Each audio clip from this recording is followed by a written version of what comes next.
Alright, we rolling. Shalom. Shalom. Alright, we the real Hebrew Israelites. Alright, we're coming out here another week to prophesy the downfall and destruction of America, which is known as Babylon in the scriptures. Alright? We about to face the east. Before we get started, we give all honor, all glory to Yahweh, Ba'ashem, Yahushua, Ba'ashem, Barakadash. Alright, double honors to the elders and apostles of Great Millstone who rule well. Salutations and blessings to the Akim that's pushing this truth and sincerity. Peace and safety as well to the big women and children of the hopeful elect. Alright? That's great. And basically, man, we're going to get into the wickedness of our people. Alright? 2/3. Alright? And we're just going to let the spirit flow. Alright? Great. You got it, bro. So starting Isaiah 61. All right, Khan. This is Isaiah chapter 61, verse 1.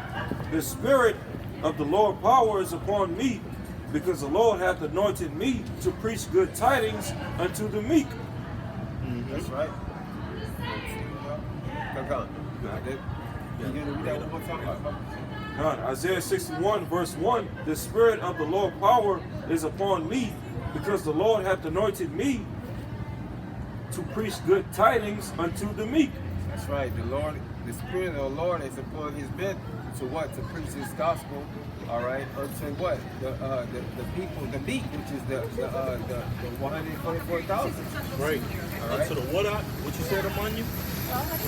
Because the Lord hath anointed me to preach good tidings unto the meek. Unto the meek. This is Matthew 5:5.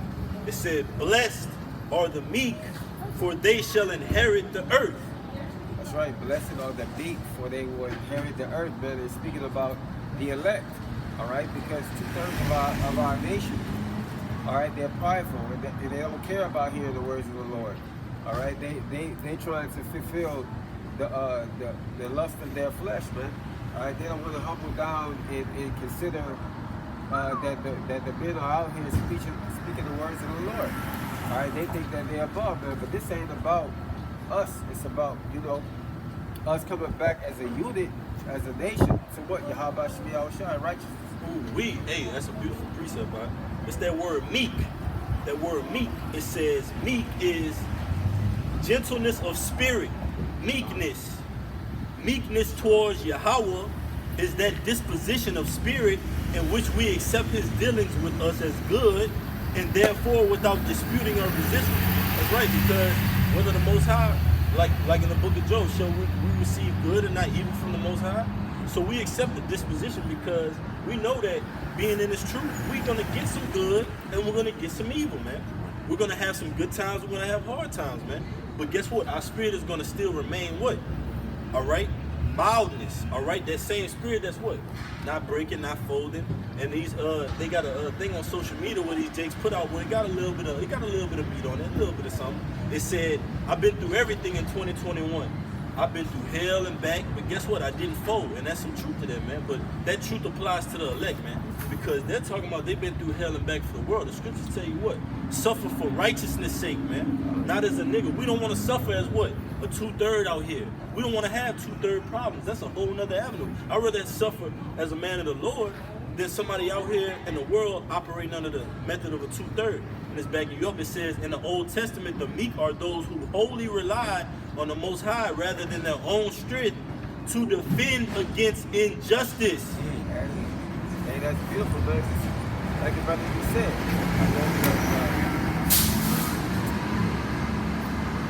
For that traffic pass out in Shalom.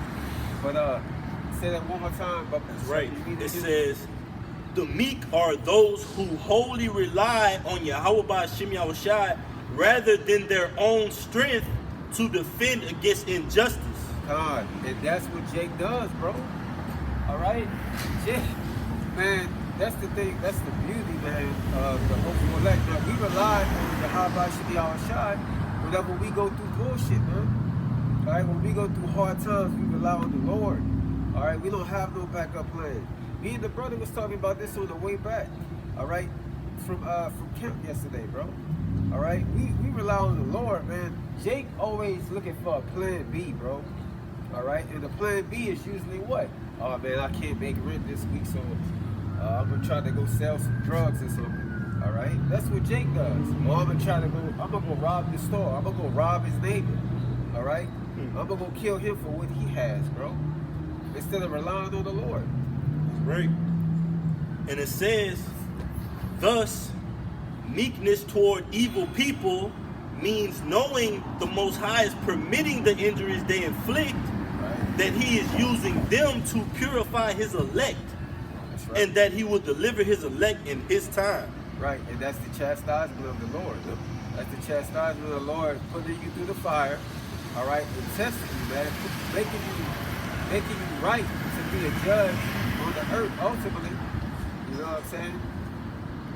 Like the brothers were saying with that lady that was talking about the reflection of what was it? You remember? Yeah, I know what you're talking about. But she had brought out a scripture out of Malachi 3, verse 1 on down. She's talking about a woman had went to a silversmith to watch how he refined silver. She was going into how, you know, when he's refining the silver, he puts it through the hottest part of the fire, Purified. and then he basically keeps it there, you know, until he's able to see his reflection in that silver. That's right. And that's what the Lord's basically doing with us. He's purging those impurities out of us, man. You know, and through those sessions that he be doing that, it's for us just to reflect on ourselves.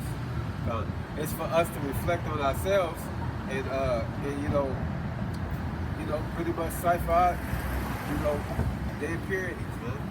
You know what I mean? That's right. It says, he hath sent me to bind up the brokenhearted, to proclaim liberty to the captives, and the opening of the prison, to them that are bound. Right. And that separates the Most High from Esau, because Isaiah 14 says what? Is this the man that had rulership over the kingdoms, that opened not the house of his prisoners? Yeah. So that's Esau. Esau don't want to open the house of his prisoners. The Most High has opened the house of the prisoners through what? This truth, man.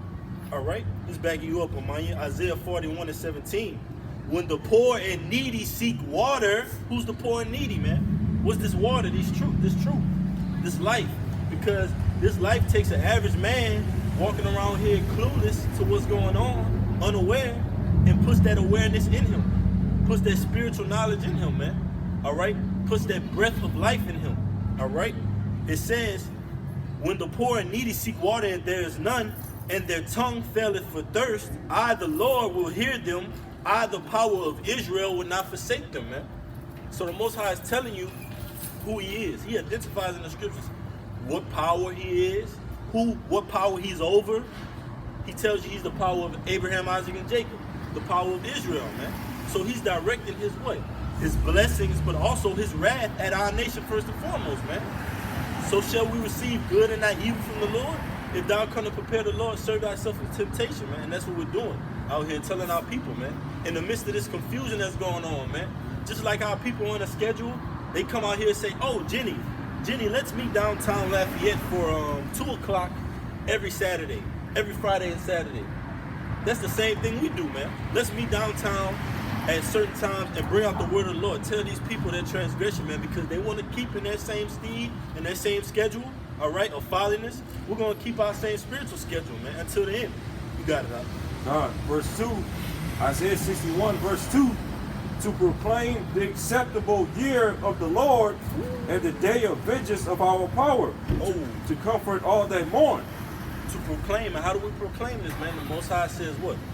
The vision is yet for, make the vision, make it plain upon the tables, man. All right, set up that banner, that high mountain, okay? Let the people know that this is my standard. This is what you ought to live up to. This is what you have to abide by, man.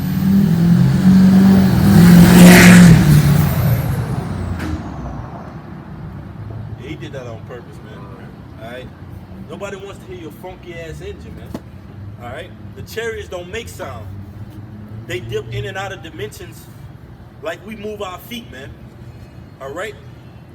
But it says, it said to proclaim the acceptable year of the Lord and the day of vengeance of our power, to comfort all that mourn, man. And who's those that are signed? Is the scriptures tell you?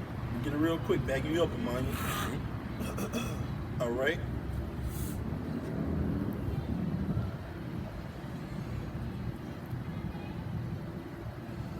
Get it real quick. All right.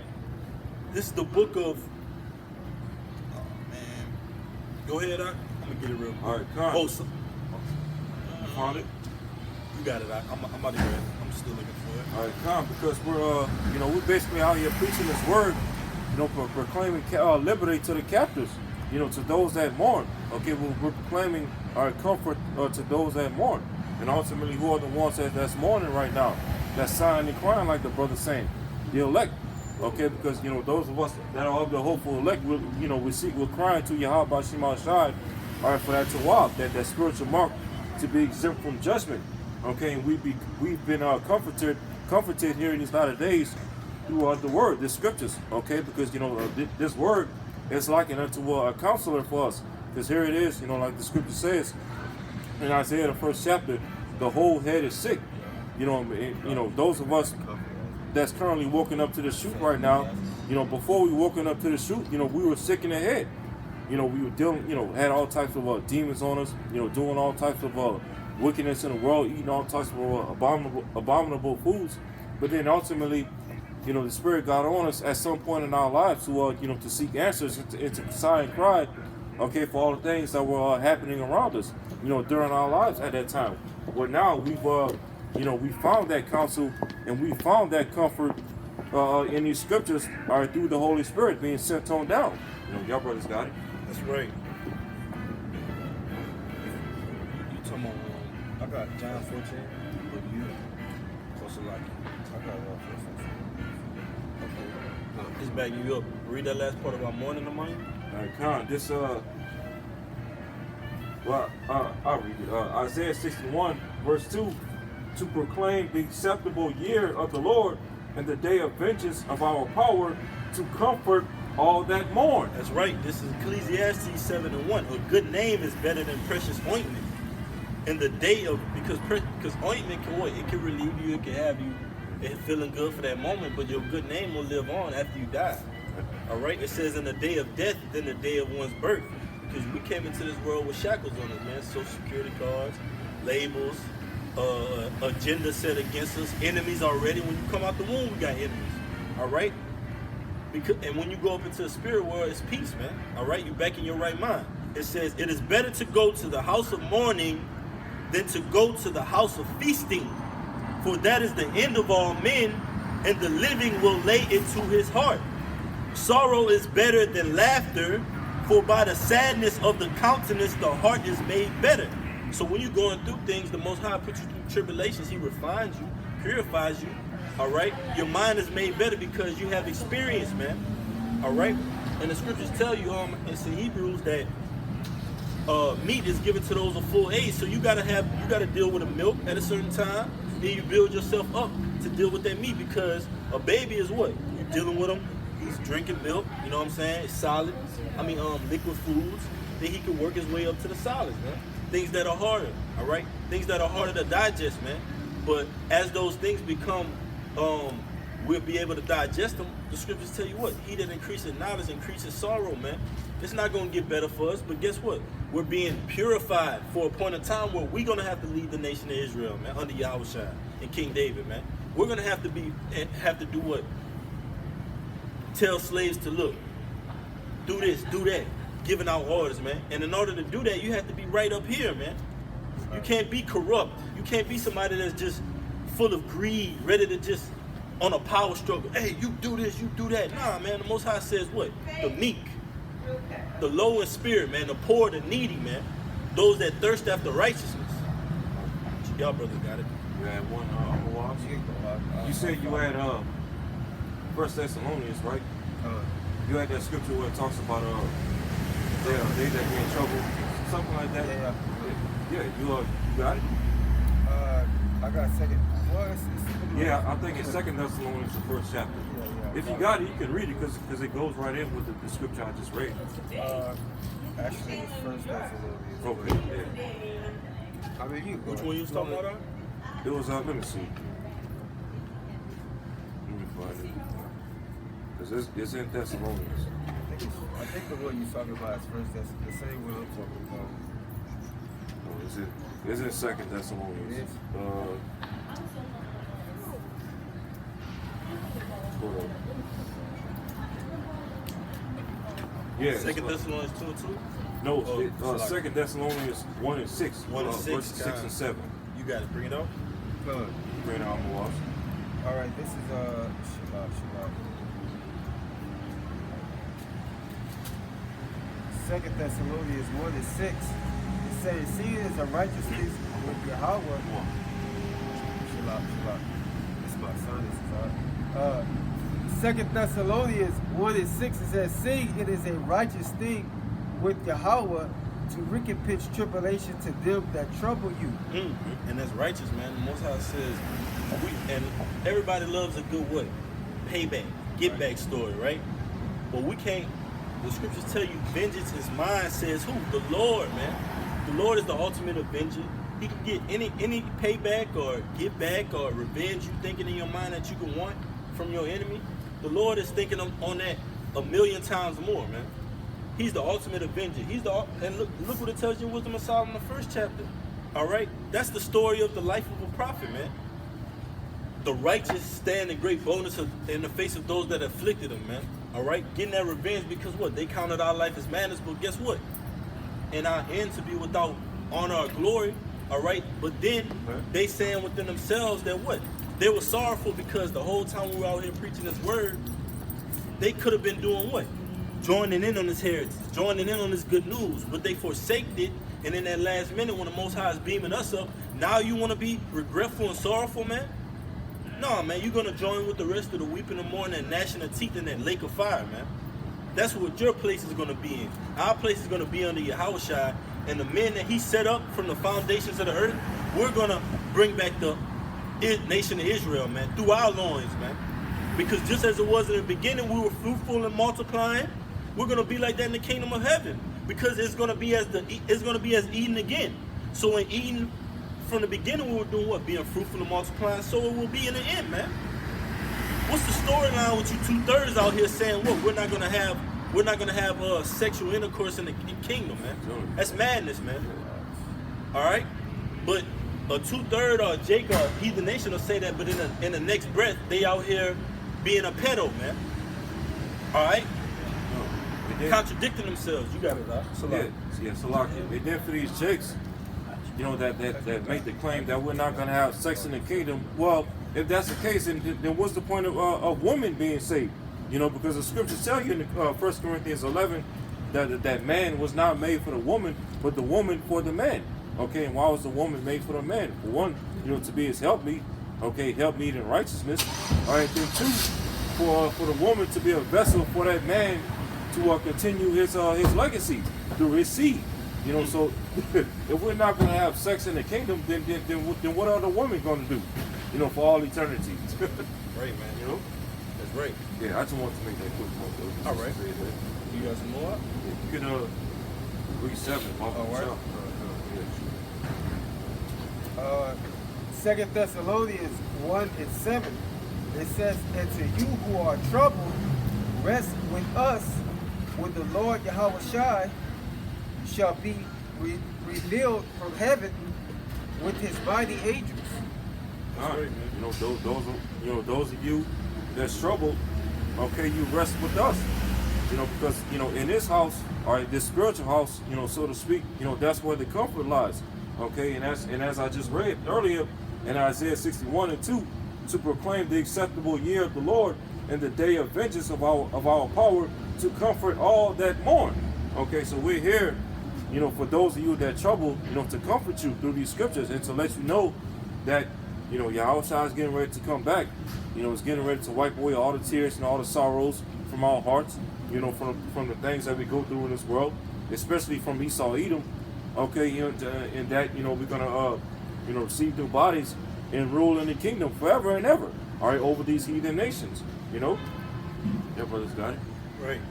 I'm looking for that one. I think it's an apocrypha. It's like three things. Man, how my heart counted as joy. It's like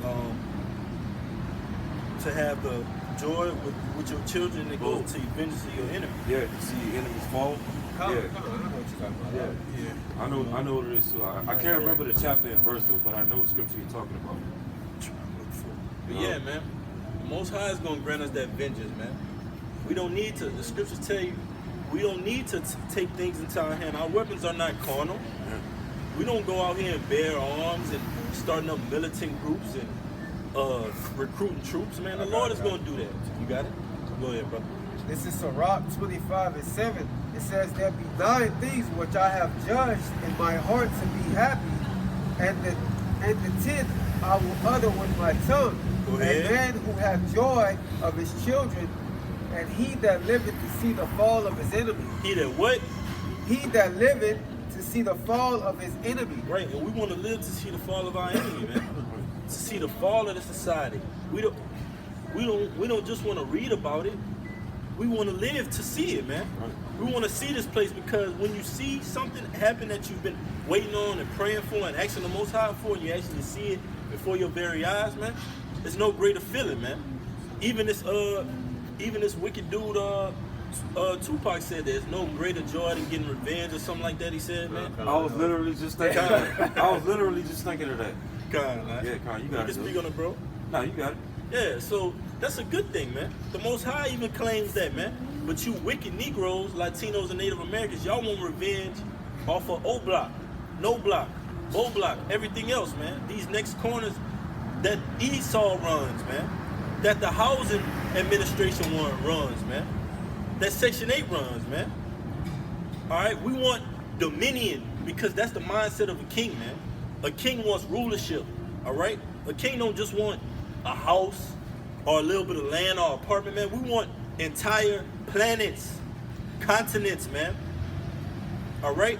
And we know that the fashion of this world passed away, and so does what? The thinking patterns of this world, man. Because all of the so-called, they had these guys out here, they got 2/3 of Israel be like, hey, what's up, king? What's up, queen? But you're not operating under that mindset, man. That's a contradiction. You're supposed to want dominion and rulership over your enemies, man. We want dominion and rulership over the so-called white man, so-called Chinese, so-called Japanese, so-called Arabs. We want dominion over them, okay? And it's gonna come happen, thus said the Lord and thus said the Bible, man. And we're out here to tell you people, according to the scriptures, not according to our own vain opinion, that America is gonna be destroyed, man. And all you heathen nations are gonna be put in subjection in slavery, man. And we can prove this. What's wrong with one to have a mindset where you're leading over your enemies, man, in righteousness? That's the right thing to do, man. That's the right mindset to be in. That's what the Lord called us out here to do. Because when we were in the world, not to say like any of us brothers, but that mindset that Esau pushed out is to be weak-minded, to be feminine, to be dealing on a low level, to let everybody just push over you. That's what ML Coon was promoting, man. Yep. I have a dream that one day little black boys and little black girls join hand in hand, go to the same schools, drink at the same water fountains. But the scriptures tell you, woe to him that have a dream, man, and said that I have a dream, man. You've seen what happened to him, what was his end. All right? You got it, No. Y'all was finished with y'all precepts? Mm-hmm. You got it. No, this is back in Isaiah 61, verse 3, and I'll read down to 4. Isaiah 61, verse 3, to appoint unto them that mourn in Zion, to give unto them beauty for ashes, the oil of joy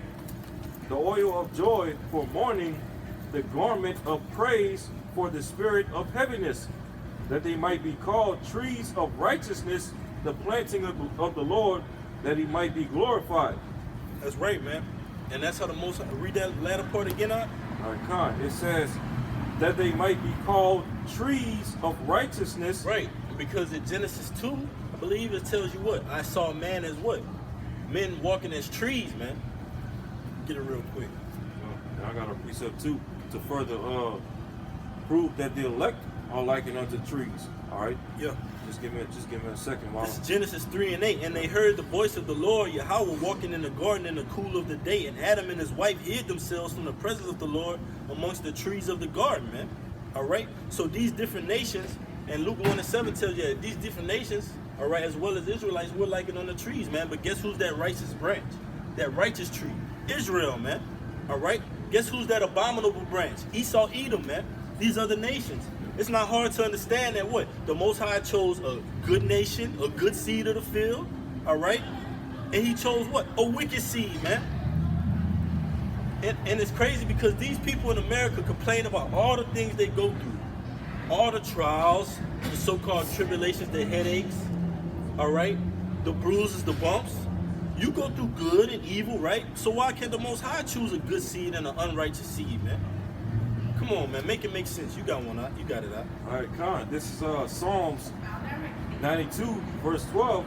Okay, because at the latter end of Isaiah 63, at the latter end of Isaiah 61:3, it says that they might be called trees of righteousness, the planting of the Lord, that he might be glorified. Now, real quick, this is Psalms 92, and I'll start at verse 12. I'll read from 12 to 15. It says, the righteous, okay, who are the righteous? The elect. The righteous shall flourish like the palm tree. And what does the palm tree represent? Victory. You know, right. It's clearly written in Revelation 15, verse 1 on down, that the 144,000 are going to receive victory over the beast in his image, in his mark, in his name. Okay, it says, he shall grow like a cedar in Lebanon. And when you go into the scriptures about the cedar tree, okay, the cedar trees were some of the best wood that was in around ancient Israel back in ancient times. Because even when you go to the time of when Solomon built the first temple, okay, two of the main materials that he used to build the temple was a cedar tree as well as the fir tree. Right. You know, many other things like banging a brother up, man. A good boat, all right. Right. Good houses, like the brother said. Good what? Establishments through those different trees, man. Because of that what? And the Most High is likening that to Israel because what? We're strong, man. Yep. We're a house that's what? On a hill, set up on a hill, man. That can't be hid. Because what? Of the foundation that the Most High established us with, man. That strength, that wisdom, that knowledge, that understanding, man. That breath of life. That's what the Most High put in us in Israel from the beginning, man. We went off. We departed from the truth. All right? We were punished for the iniquities of our forefathers, man. You got it, brother. God. Psalms 92 and 12 again. The righteous shall flourish like the palm tree. He shall grow like a cedar in Lebanon. Those that be planted in the house of the Lord. What is the house of the Lord? That third temple, that spiritual temple. It says, those that be planted in the house of the Lord shall flourish in the courts of our power. Shall flourish, man. Mm-hmm. That tells you what? That if you put a good seed in the ground, yep, and it comes up and it's a strong tree, it's gonna do what? It's gonna flourish. It's not gonna wither away, man. The branches are not gonna break off, man. It's gonna be established, man. Like these trees around us getting weak and old because of the vibration of the land, man. Guess what? That third temple that's being built is going to crush, all right, the planet Earth through Yahweh Shai, man. Because the Lord, he did what? He established through that good seed. Let me get it real quick. Matthew. Real quick. Just, all right. Get it real quick. This is Matthew 13 and 24. Another parable put he forth unto them, saying, the kingdom of heaven is likened unto a man which sowed good seed in his field. All right. Who's the king? Who's the man? All right. The man is the Most High, man. The seed that was sowed, that was good in the field, all right, is Israel, man. And what's the field? The world, man. All right. And through the process of time, we went off, man. Okay. And the Most High, what? You got those tares in there, which is the enemy, Esau, coming, sowing that wicked seed within our people, all right? Trying to sow that discord and throw our nation apart, make a tumult against us. But the Most High says what? I'm going to jump down. It says, verse 28, he said unto them, an enemy had done this. The servant said unto him, wilt thou then that we go and gather them up? But he said, nay, lest while ye gather up the tares, ye root up also the wheat with them. let both grow together until the harvest. And in the time of harvest, I will say to the reapers, and it's going to tell you what the reapers are when you go down. Gather ye together first the tares, and bind them in bundles to burn them, but gather the wheat into my barn. That chariot, man, that we're going to be gathered into, man. The tares are going to be burnt up because guess what? Pertaining to Amos, it says what? I will sift the house of Israel by this word, man. This word is going to separate who's who and who's not who, man.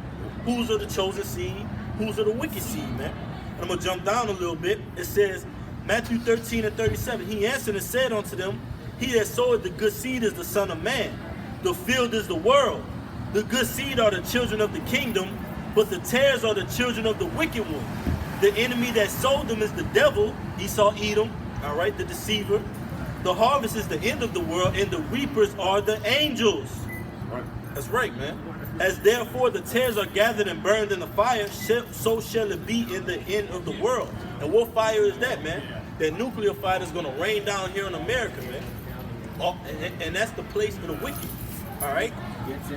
So you people out here that are still believing in Christianity, still believing in Christmas, all right? Which is not biblical, okay? And we can prove that. You're going to be burnt up in that third world war. Go ahead, bro. All right, Khan. Back in Psalms 92 and 13, those that be planted in the house of the Lord shall flourish in the courts of the most of our power. Verse 14, they shall bring forth fruit in old age, they shall be fat and flourishing, and that goes into the kingdom.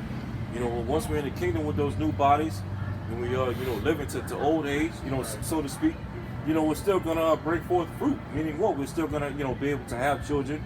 Okay, bring back the 2/3 that died on this side. Okay, and like it says, they should be fat and flourishing. Meaning what? Rich. Rich with the wisdom and knowledge of Yahweh Shai. And flourishing because of what? Because we're gonna have those. Here it is. If the scriptures liken us to a plant, well, what does a plant need in order to flourish? They need water. Yeah. And we receive that spiritual water, those rivers of living water, which comes from these scriptures, the words in these scriptures. But this last verse 15, to shew that the Lord is upright, He is my rock, and there is no unrighteousness in Him. That's right. That rock, man. That's right.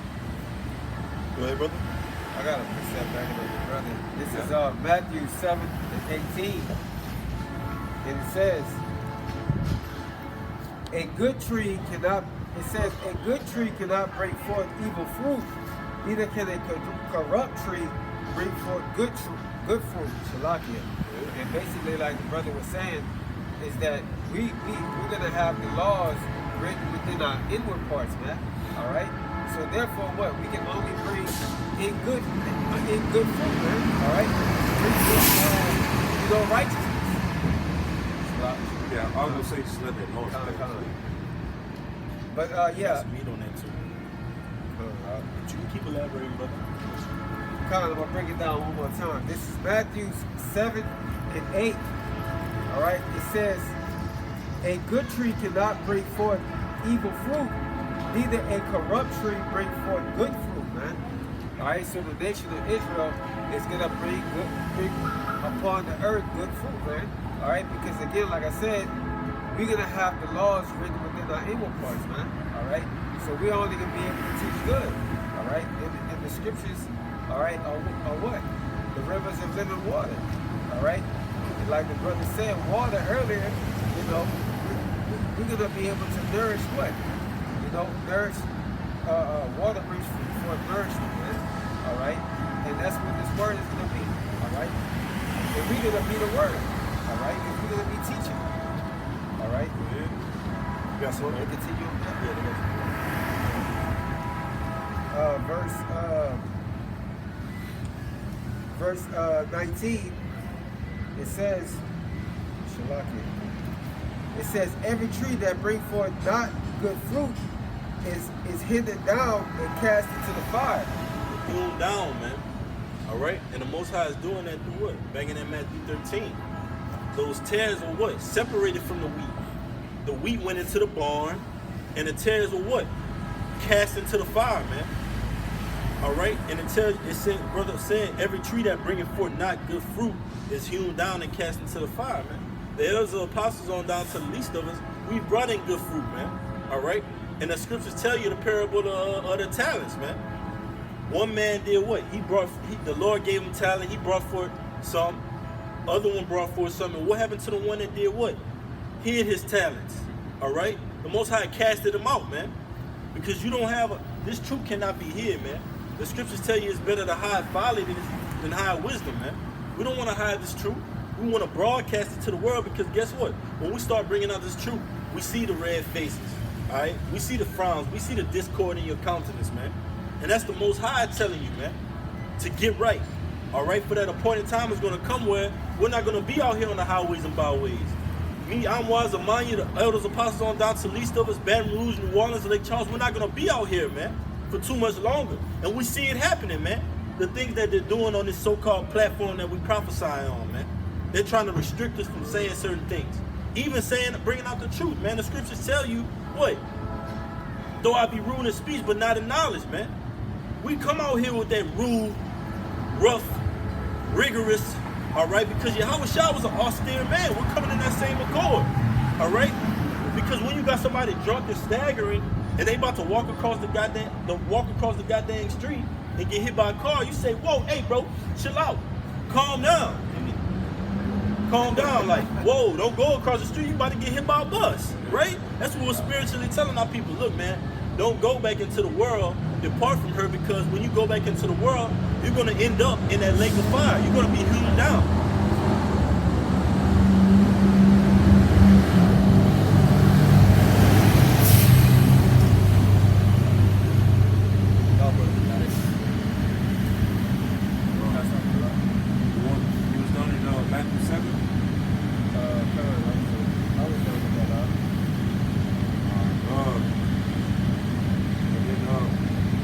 Isaiah 61, verse 3 again, to appoint unto them that mourn in Zion, to give unto them beauty for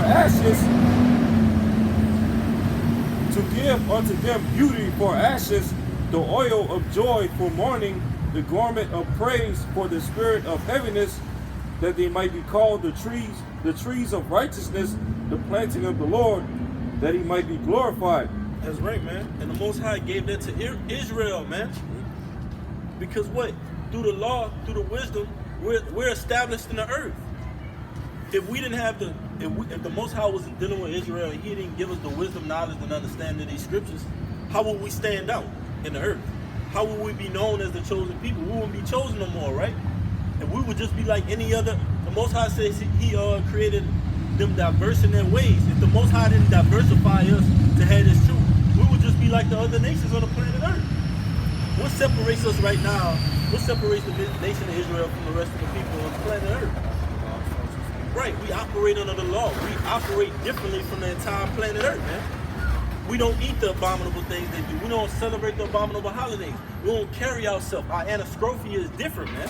Our mindset is different. The things we dialogue and talk about is way different from the world, man. That's what separates us. That's why when I'm wise, they go into a store, the people looking and they're like, like it's just something about that guy. Like he's just checking out different.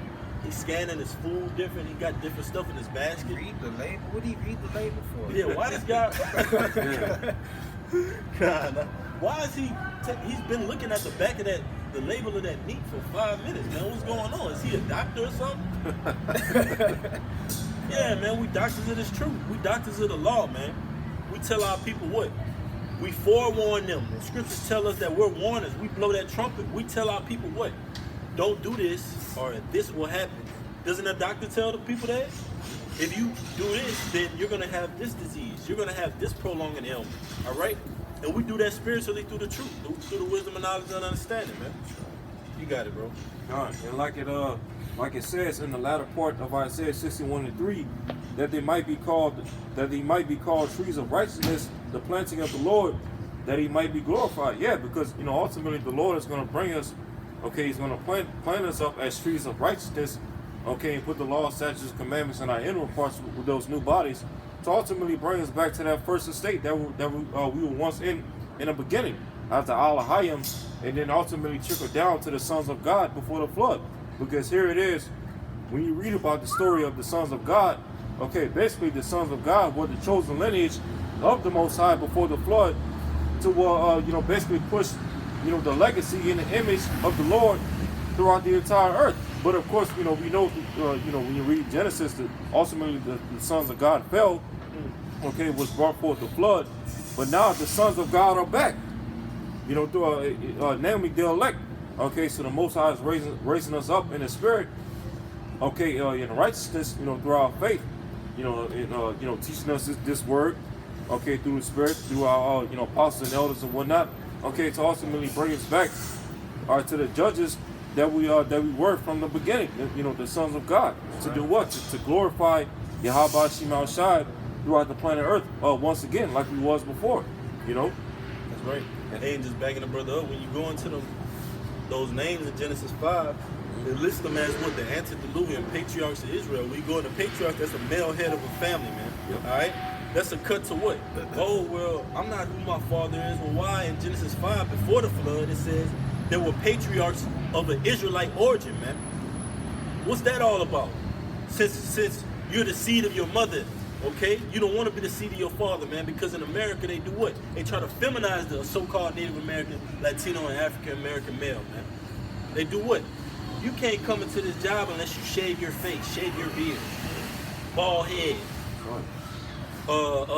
twisting, Right. like a damn merry-go-round, man. They even had this wicked Jake was going into it saying he basically feminized himself to go into corporate America, man. To get a job, he had to be a certain way as a so-called African American man in order to get a job in Esau society, man. And that's true. You have to be like that, man. Because what? Surely your work is esteemed as the potter's clay, man. Surely you turn the things upside down. Here we were, men of integrity, men of valor, renown, all right? Men of renown. Esau tried to take us and put us as what? Men of feminism. Men of T-men. I'm not going to say the word, they'll probably flag it, but T-men. Alphabet men. All right? That's what Esau tries to do, man. All right? Okay. Go ahead, brother, and I got one after you, all right? This is Matthew 5, and I'm going to start at 14. It says, "Ye are the light of the world, a city set on high on a hill that cannot be hid." You just give me a little second. What's going on? You good? You move. What you doing that for? What you doing that for? We don't have no. We teaching the word of the Lord. You mind giving us? That's not Christ. That's the word of the Lord. We don't follow after Christ though. You know what that word Christ means? He made. That's what it means. It means anointed. Go ahead, bro. Go ahead. Emmanuel. She came up before. God be with us. Go ahead, bro. Understand? You know what we came for though? I'm Go ahead, still Al. in my life. Okay. Go ahead. This is I got Matthew. one. You was talking about the trees. I got one back here too. Go ahead. This is Matthew 5 and 14. Ye are the light of the world, a city that is set on a hill that cannot be hid. It says, "Neither do men light a candle and put it under a bushel, but on a candlestick." Right. It is. Why would you want to hide this truth, man? This truth is not. Even if you tried to hide, the elites tried to. Didn't they? The elites tried to hide this truth. Yeah. They said Psalms 83. My enemies say are confederate against thee. Let us cut them off from being a nation. That's trying to hide the truth, man. Yeah. They weren't possible. They weren't able to do that, man. They tried to do that by having a whip in one hand and a Bible in the other hand, man. All right, beating the English language into us. That's trying to hide the truth. We're Hebrew scholars, man. Our tongue we speak is Hebrew, man. All right, so Rock 101 tells you what? There is no spoken in any other language that has not the same force, man, as the Hebrew tongue. So it will behoove you to want to seek the old paths, man. That's right. Not coming up here talking about some Jesus Christ, because guess what? We could break that word down, all right? Tell you how that word originated, who was linked and titled to that word, and tell you the exact opposite through the scriptures, what it really means, man.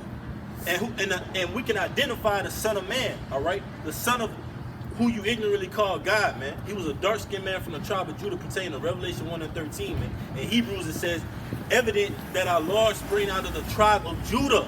Right. The scriptures tell you Judah mourned. They are black unto the ground, man. That's right. That's a clear-cut indication whom the world ignorantly calls Jesus Christ, how he looked, and who he came for, man. That's right. You got it. I got one after you. Go ahead. It says, and it's given the light unto all that are in the house. It says, let your light shine before men, that ye may see your good works and glorify the Father which is in heaven, man. All right, so, hey, like we was just now saying, man, all right, we look like a spectacle to the world because of the way that we carry ourselves in righteousness to the best of our ability according to the scriptures. All right, so we letting our light shine, man. All right, why you don't eat pork? Why you don't celebrate this? Why you don't do that? All right, why you don't believe in Jesus Christ, man? All right, all that bullshit, bro. All right. Hey, and this is for her. You just walked up. And this is backing you up, Amanya. Revelation 22:14. Blessed are they that do his commandments, that they may have right to the tree of life, and may enter in through the gates into the city. For without, speaking of 2/3, all right, are dogs and sorcerers and whoremongers and murderers and idolaters and whosoever loveth and maketh a lie, man. All right. So without the truth, you have outsiders that are what? Always want to. You see somebody that's on the outside, they always have something to say. Always have something to say, but when they come on the inside, it's just like, oh well, I prefer where I was over there. Right. I was cool with being across the street scoffing y'all. I don't want to come in and really see what y'all talking about, the in-depth look, right? So when you pass up, can I have some money? The scriptures tell you, give not to the ungodly and trust, help not a sinner, man. That's right. All right? Someone that's godly is what? Believing on the name of the Lord. Believing that the Lord came in the flesh, man. Was a dark-skinned man from the tribe of Judah. Someone that's ungodly is still calling on Christ, man. All right? That name is not going to save you in that day, man. That name is going to be null and void. Like when you try to go to a bank and that check is bounced, all right? Or when your car, you hit an N on the machine and it's declined, man. That's going to be the work of that name, man. Exactly. The scriptures tell you how vain is salvation hoped for from the hills. You come through. I'm sorry. Moab, Ishmael, don't they call upon so-called Christ? You got Ishmaelites, Moab. They calling upon that name. Does that mean they're the chosen people, man? No, man. You got it, man. You got it, Mike. All right, back in Isaiah 61:4, and this is the last scripture out of this chapter. Isaiah 61 verse 4, and they shall build the old waste. They shall raise up the former desolations, and they shall repair the waste cities, the desolations of many generations. And really, this scripture, what talks about the building of the old waste, that starts with the tabernacle of David. Because like it tells you in Acts 15, as well as Amos, the 9th chapter. As a matter of fact, let me get it. Okay, because the beginning of the kingdom of heaven is going to start, with the house of David being rebuilt once again. Because when you read the book of Luke, the first chapter, from about verse 31 to 33, okay, it tells you that Yahushua, all right, in the kingdom of heaven is going to sit on the throne of David, showing you what? That the kingdom of heaven is synonymous with the tabernacle of David being raised up. Right. Okay, and when you go, as a matter of fact, let me just get the precept before I speak anymore. All right, let's see. All right, this is Acts chapter 15, and I'll start at verse 13. The point is in 16, but I'll start at 13. Acts 15, verse 13. And after they held their peace, James, or the apostle James, answered, saying, Men and brethren, hearken unto me. Simeon hath declared how the Most High at the first did visit the Gentiles. Now first and foremost, who are these Gentiles? Okay, that's talking about Israelites. All right, Israelite foreigners. All right, Israelites that were in a Gentile state of mind. All right, that were following after the ways and the customs of the heathen nations. All right, speaking their languages, eating their foods. All right, and ultimately worshiping their idols. Because like it tells you in 1 Corinthians the 12th chapter, verse 2 on down. Okay, we were Gentiles because of these dumb idols. The dumb idols of these heathen nations. So basically at the time of Yahushua and the disciples, okay, you had many Israelites that were likened unto Gentiles because of what? Because a lot of those Israelites at the time were the children of the Jakes that were Hellenized, during the time of Antiochus Epiphanes. When you read about in the Maccabees. Okay, so the Gentiles that were promised salvation, when you read in the New Testament, were Israelites. Okay, Israelite foreigners. But it says, Acts 15 and 14, Simeon hath declared how the Most High at the first did visit the Gentiles to take out of them a people for his name. 15, and to this agree the words of the prophets as it is written. After this I will return and build again the tabernacle of David, which is fallen, and I will build again the ruins thereof, and I will set it up. Right, and that's us, man. You want to say something? That's us, man. All right, Simeon Peter, man. All right, Peter known as the what? Rock, man. All right. It said, I will return and will build again. All right. When you do something again, that's synonymous with being redeemed, man. The hopeful elect is redeemed from the four corners, man. The Most High has built that tabernacle all across the four corners. Literally, man, you see houses all across the four corners, man. London, Virgin Islands, Italy, Rome, things like that, man. All right? All across the four corners, the Most High said, guess what? All day they be scattered, I will gather them, but in the name of the Lord. That's why you see Campo D Yahweh White by Hashem Yahushua, man. We might not be able to actually accurately pinpoint that tongue without a translator, but guess what? We know the names of the Lord, man. So all those camps are coming with a common denominator, the name of the Lord, the fear of the Lord, man. That's how the Lord built the house of David, is building the tabernacle of David, man. Because the scriptures tell, I'm gonna get it real quick, guys. You got some more? Keep going. All right, back you up real quick. Because reading Acts 15 and 16 again, it says, after this I will return and build again the tabernacle of David, which is fallen down, and I will build again the ruins thereof, and I will set it up. Because the Most High in these latter days is building the house of David, or the tabernacle of David, as it was in the days of old. Okay, and when you read about the things that the men of David, okay, the house of David was doing to the heathen nations, all right, back in ancient Israel when David sat on the throne, okay, what were they doing? All right, when you read in 2 Samuel, the 8th chapter, it speaks about how David, in that whole entire chapter, it speaks about how David was subduing the heathen nations, okay, and making them their servants, okay, and in that very same chapter, it speaks about what? That David put garrisons in Edom, and the Edomites became his servants. Okay, so the fact that the Most High is building up the tabernacle of David as in the days of old, okay, that ought to prove without a shadow of a doubt that these heathen nations, the actual heathen nations, cannot receive salvation. Right, and David was a perfect example of how the Most High dealt with the nation of Israel. Wasn't David, all right, some of the things he did in his life worthy of what? Strict, heavy punishment according to the law, man? Yes. All right, and guess what? The Most High still said he was a man after the Most High's heart. Right. Still had mercy upon him. Did not the Most High redeem Israel from the foundations of the earth? Although they did what? Things worthy and punishable by death, man? Yes. All right, so that's why he's able to reign over under Yahushua, man. He's worthy to get that key, man. It's backing you up. It's Revelations. You have some more? Yeah, but you can bring up your precept. All right, it's Revelations 3 and 12. It says, I'm going to start at 11. It says, behold, Yahushua speaking, behold, I come quickly. Hold that fast which thou hast, that no man may take thy crown.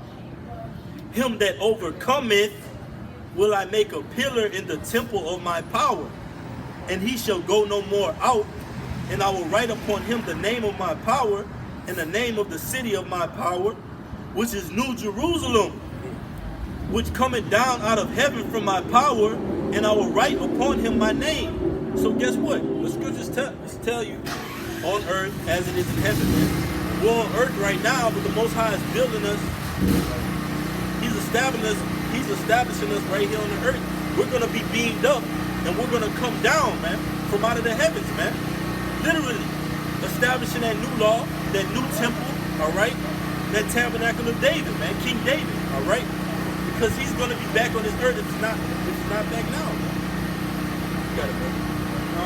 All right, it's Acts 15, verse 17, that the residue of men might seek after the Lord, and all the Gentiles. And who's the residue of men, man? The remnant.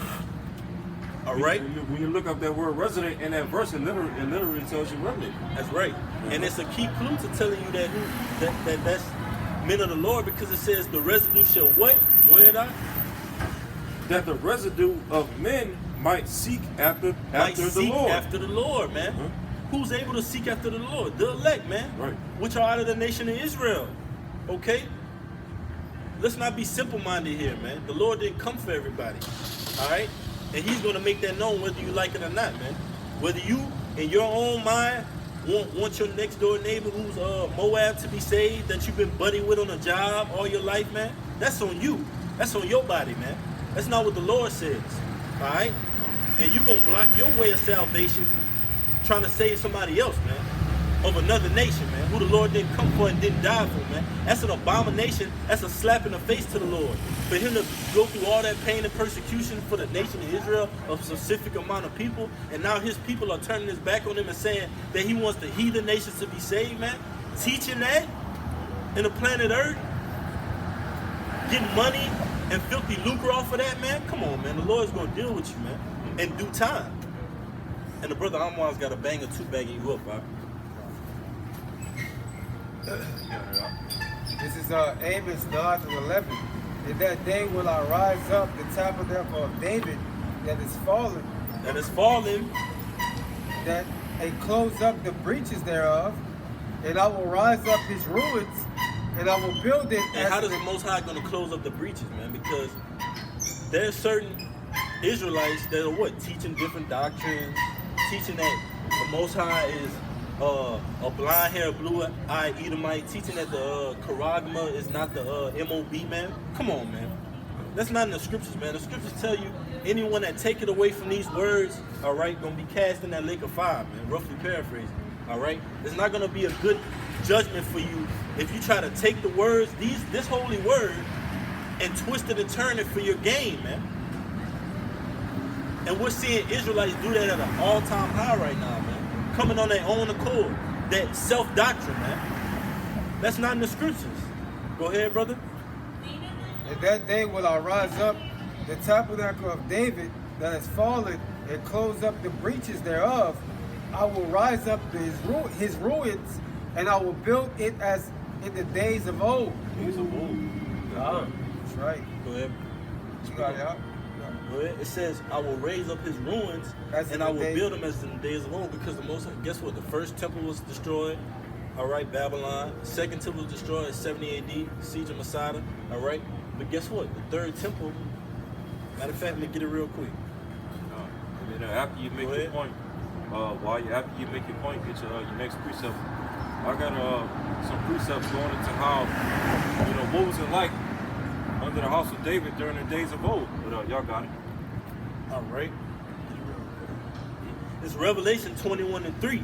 And I heard a great voice out of heaven saying, Behold, the tabernacle of Yahweh Bashim Yahushai is with men. Is with men. Yep. And he will dwell with them, and they shall be his people, and Yahweh himself shall be with them and be their power, man. And the Most High shall wipe all tears away from their eyes, and there shall be no more death, all right? Which goes into what? No more slavery, okay? Neither sorrow nor crying, neither shall there be any more pain, for the former things are passed away, man. We're going to, and like the brother Amwaz was saying, y'all brother was saying, the law is going to be in our inward parts. We're going to go from terrestrial, earthly, to celestial, heavenly, man. Literally not feeling no more pain, literally, man. We're going to be in those bodies where we're in these chains of darkness right now. My back is hurting right now just standing on this concrete, man. Yeah. All right? We get aches and pains that we can't identify, man, just because of the air, the atmosphere, man, that we're in, the air that we're breathing in, man. Being subject to the weather, too, bro. We stand out here being cold, man. If we had the bodies, we wouldn't even feel these elements, man. Because what we control, because when we get those bodies, we're gonna be able to control elements. All right. So when you in the blue bodies, you're gonna be able to travel to any part of the earth, man. All right, and not be fazed by it at all. All right. So you can go to the sun if you wanted to. Yeah, exactly. You can go to the sun if you wanted to. Right. I got a little bit more. It says, and he that sat upon the throne said, Behold, I make all things new. And he said unto me, Write, for these words are faithful and true. And he said unto me, It is done. I am the Alpha and Omega, the beginning and the end. I will give unto him that is athirst of the fountain of the water of life freely. He that overcometh shall inherit all things, and I will be his power, and he shall be my son, man. And that's what's coming to the men of the Lord that are signing a crime for the abominations, man. Yahushua says what? I call you not servants, but I call you friends, man.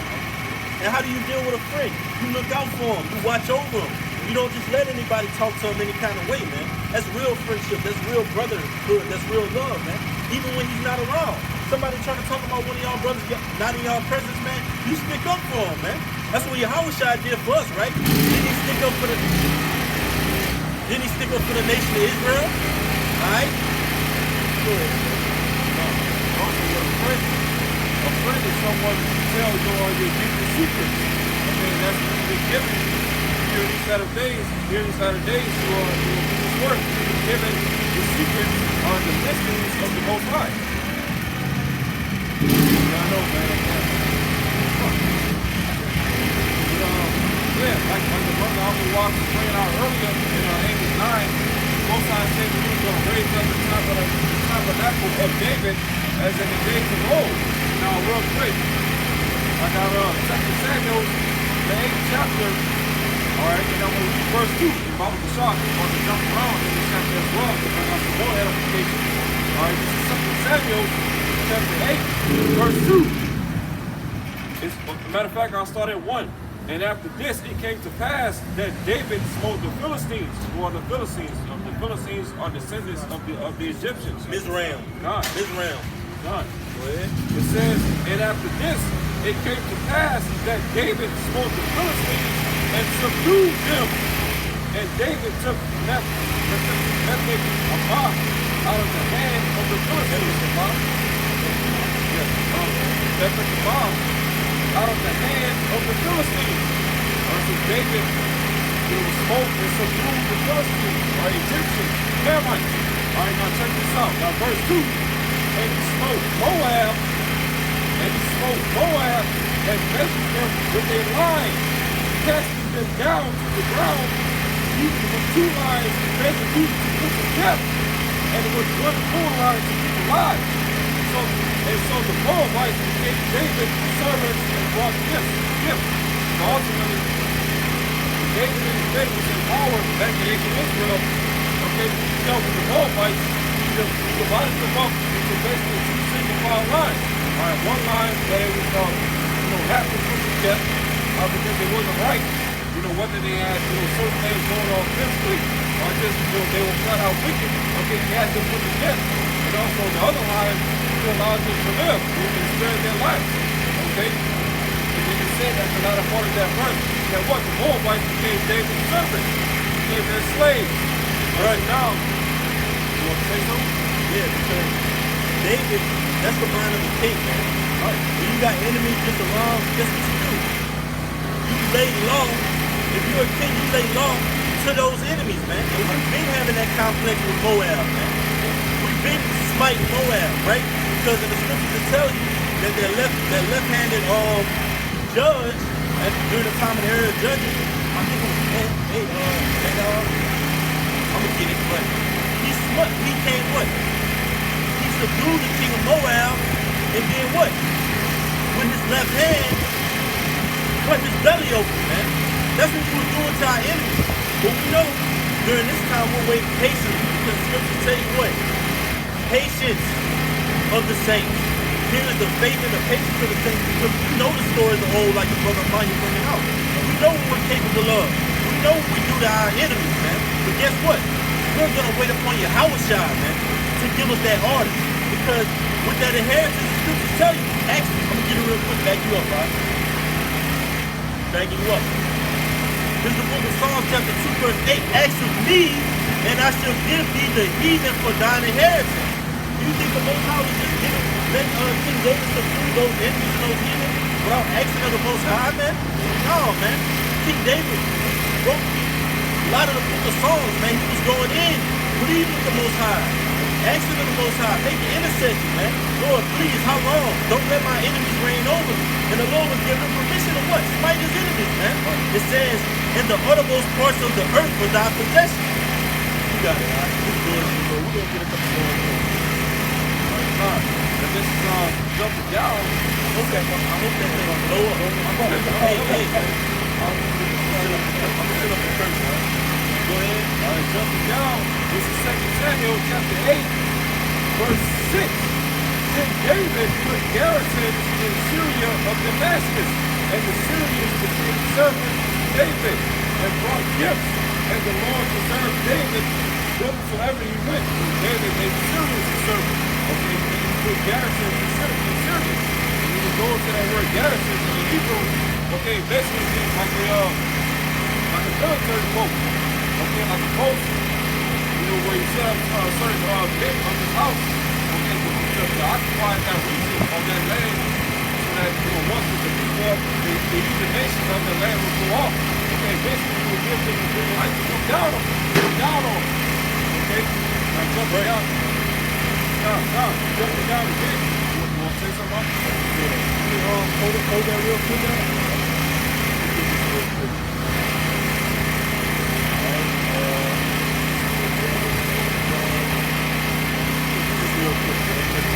Come out here, I can, and we preach out of the Bible, alright, and we do this thing in blamelessness, man. And they got certain people out here that just don't want this message to get out, man.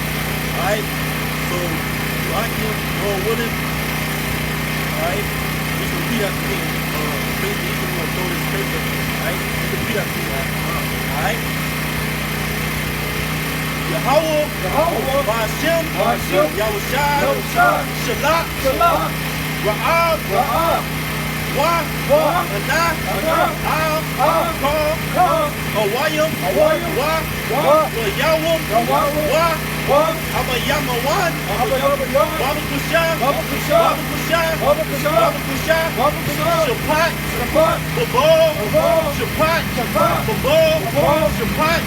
Babo, Aman, Kawada, Yahweh Ba'ashem Yahushua. Alright, go ahead. Now jumping down again. Alright, 2 Samuel 8, verse 13. And David gave him a name when he returned from fighting the Syrians in the valley of Salt, being 18,000 men. Now here's the bracket. Verse 14. And he put garrisons in Edom. Now all Edom would be garrisons. And all day of Edom became David's servant. And the Lord preserved David whithersoever he went. That's right, man, because, what they trying to say, what? You're supposed to love God, man. You're supposed to love Edomites, right? It said, bring it on one more time, Mark. 2 Samuel 8, verse 14. And he put garrisons in Edom throughout all Edom should be garrisons. And all day of Edom became David's servant. And the Lord preserved David whithersoever he went. That's great, man. The Lord preserved David because what? David ultimately was doing the will of the Lord, man. Right. The Lord wanted Edom to be subdued. The Lord wanted Moab to be subdued, man. Alright? Because the Lord knew eventually these nations will come back into the power and have Israelites in slavery, man. Have Israelites under their feet. So that's in your right mind. We can bring it out. How much what? Vengeance is important to the Lord, man. How much living to see the downfall of your enemy is righteous in the sight of the Lord, man. So what's wrong with that? Alright? It's only wrong when it comes to you 2/3 of Israel, alright, who've been dumbed down through Stockholm syndrome, and you foolish, man. You don't want revenge. You rather your enemy take vengeance on you than you get vengeance on your enemy, man. Which is a righteous thing, man. You got it, I Like we was reading earlier in Acts 9 chapter, when the tabernacle of David was being rebuilt as in the days of old, and once we finally established in the kingdom of heaven, okay, all the things that I just read, the 2 Samuel 8 chapter, when a house of David was built, heathen nations, those same things are going to be done to the same heathen nations again. But this time on a worldwide scale. Because the men of David, they were only able to do those things in one region of the planet Earth. Now, the Lord willing will be elect. Once we get into the kingdom, we're going to subdue the same heathen nations once again in the kingdom of heaven, right, for all eternity, right, throughout the whole planet Earth. And that's why when you read in Revelation the 11th chapter, where it talks about after that 3.5 days to the year period, all right, when the trail of light gets up to us after that period, what does it say after that?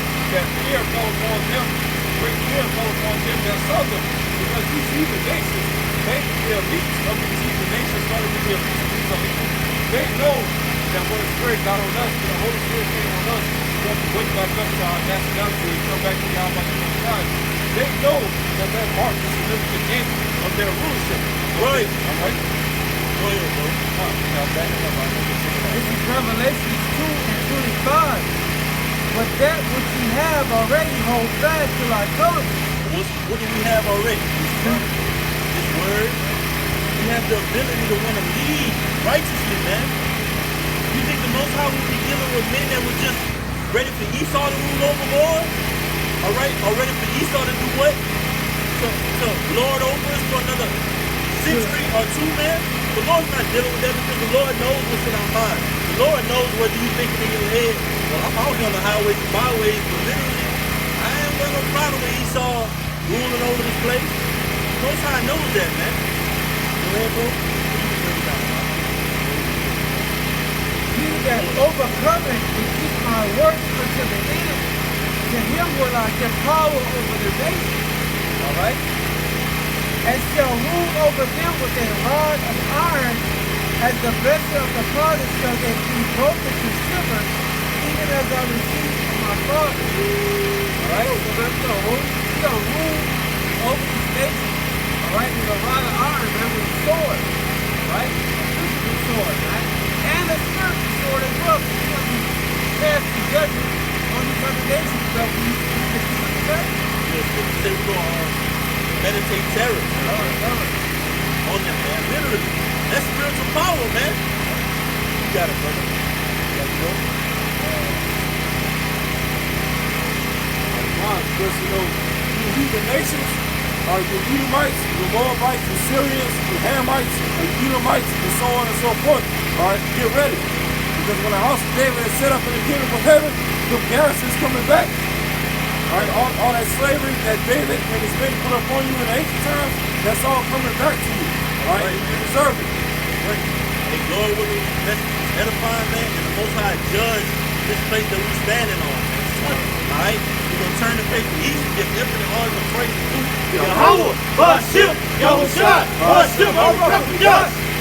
Double honors to the prostrate millstone, the rule one, the teacher, and the worthy of the double honors. Peace and blessings to you, Akim, wishing out this truth across the four corners during this last second of time. Above, Form Yashalom, Shalom. Shalom. Till next time, I give Shalom.